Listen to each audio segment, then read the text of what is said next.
This question is from NEET 2025 examination.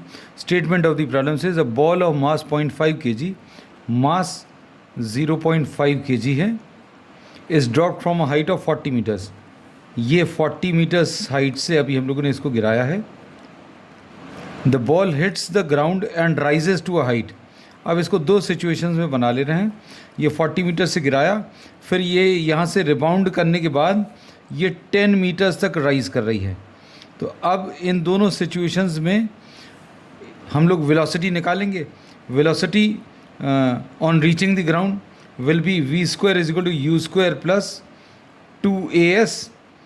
v square will be equal to 0, initial velocity 0 plus 2 into 9.8 into S की value 40. अब ये कितना 19.6 यानी 196 into 4 आ जाएगा. तो वेलोसिटी स्क्वायर रूट लेने पर 14 इंटू 2 28 मीटर्स पर सेकेंड. तो ये बॉल इस ग्राउंड को 28 मीटर्स पर सेकेंड से स्ट्राइक कर रही है.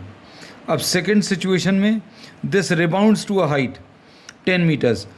10 मीटर्स तक रिबाउंड कर रही है, मतलब फाइनल वेलोसिटी इसमें ज़ीरो होगी सबसे ऊपर वाले पॉइंट पर.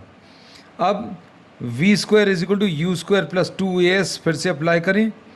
0 is equal to U square minus 2 into 9.8. क्योंकि ऑब्जेक्ट ऊपर की तरफ ट्रैवल कर रहा है, ग्रेविटी नीचे की तरफ काम कर रही है, इंटू एस.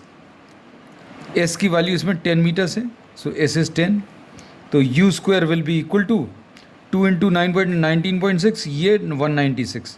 तो यू की वैल्यू 14 मीटर्स पर सेकेंड आ जाएगा. अब ये बॉल की सिचुएशंस को कंबाइन करें. ये कितनी वेलोसिटी से स्ट्राइक कर रही है 28 मीटर्स पर सेकेंड, और कितनी वेलोसिटी से रिबाउंड कर रही है 14 मीटर्स पर सेकेंड. इम्पल्स बताना है तो impulse is f into delta T which is equal to change in momentum. अब चेंज इन मोमेंटम में m इंटू वी. अब इसमें m बाहर, अंदर डेल्टा v आ जाएगा. तो मास कितना है इसका 0.5, और change in velocity will be 28.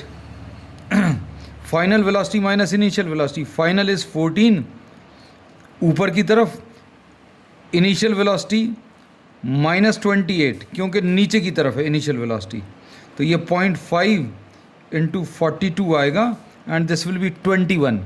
This is given in the third option.